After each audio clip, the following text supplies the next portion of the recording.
What's up, everyone, and welcome. In this episode, we're going to take a look at the technical breakdown of how the SQUID crypto scam was even possible. In my last episode, I just basically explained that it happened and that they got away with money and there were red flags everywhere. Now we're going to look at basically where the difference, where the technical aspect of this scam comes into play.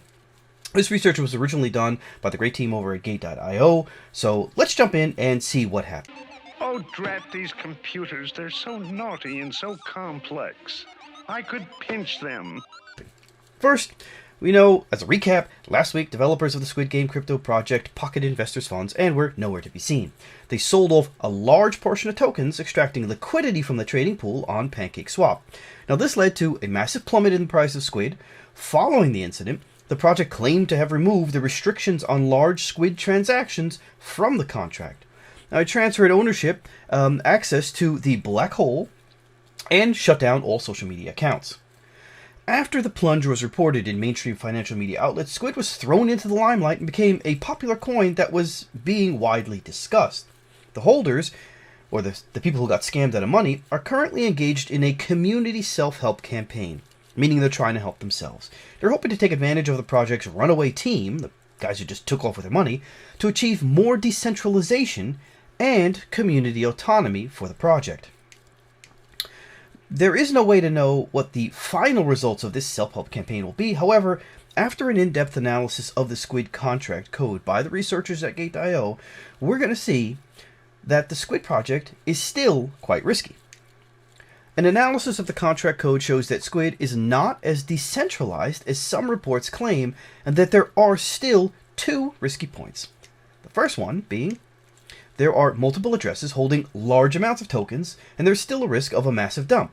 Now, the screen you see here shows, even though it's a little blurry and small, that there are holders of 17%, 8%, 5%, and 4%, which are fairly large positions. Looking at the statistics in the holder section on bscscan.com, you'll find that the top 3 addresses still hold almost 30% of the tokens, and they are free of any freezes or restrictions when it comes to selling their tokens. So a second so-called rug pull can occur at any time. Now, the second risk is seen when querying the readable variables within the contract. You can see that the owner of the SQUID token contract is 0x87230146138 blah blah blah blah blah.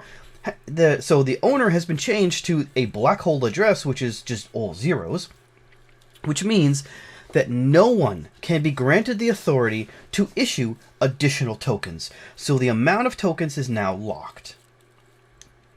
The project owner may have transferred ownership rights through the renounce ownership as shown below to make the token more decentralized, but the logic code that could have prevented large transfers from being made at the beginning of the project's release was missing. So after analyzing the code, the team at Gate.io found that this logic code no longer exists, and if it did, it should be written in the code as before token transfer, as you can see here highlighted in red in this screenshot. But this is not the case. Before token transfer is now an empty function, also as can be seen here. So this means that someone has actually made changes to the contract. Based on the code, researchers found that the SQUID contract applies the EIP-1967 standard proxy storage slots protocol. This means the contract code can be upgraded at any time. So the changes can happen at any time, and nobody really needs to tell you. The core upgrade logic is shown in this quick snippet here. When the contract was initialized, the project specified a role named _sir. Now, this role allows the contract code to be upgraded at any time. That's what we were just talking about, replacing the processing logic of the contract while retaining the contract data. So these upgrades or changes can replace the logic, like how the contract works, without changing the actual contract data. For example, you can unfreeze frozen tokens, you can reassign an owner, you can issue tens of billions of additional tokens. All of this is still possible because this owner _sir has the ability to, I'll say, silently make modifications to the logic of the contract without actually changing the contract data. So what's the corresponding address of the sir, and is it replaceable? In the contract code, there is no read method provided for this address, nor is there a possibility for modifying it, so this address is locked. Instead, it is silently stored in the following slot as shown below. So bytes 32, internal constant, sir_slot, and then it has this address 0xb5321768, blah, blah, blah, blah, blah. Now, thanks to the open source nature of the blockchain, researchers can write code to read all the on-chain data, including the real address of Sir, which is this address here. So if it was a black hole address or a time lock, the contract would be much safer, but unfortunately, _Sir can initiate a transaction at any time and upgrade the contract's code at any time. So this address, this _Sir address, in order for a truly decentralized contract or system, would be all zeros. It would be the black hole address. But this is a specific person's address, so somebody still has control to make silent changes to the contract at any time they want. So the fact that the owner is specified as a black hole address means the risks involved with the contract cannot be solved. So to recap the risks, the tokens are still concentrated in several addresses, and there is a possibility of a second so-called rug pull. They pull the rug out from under you with all the money.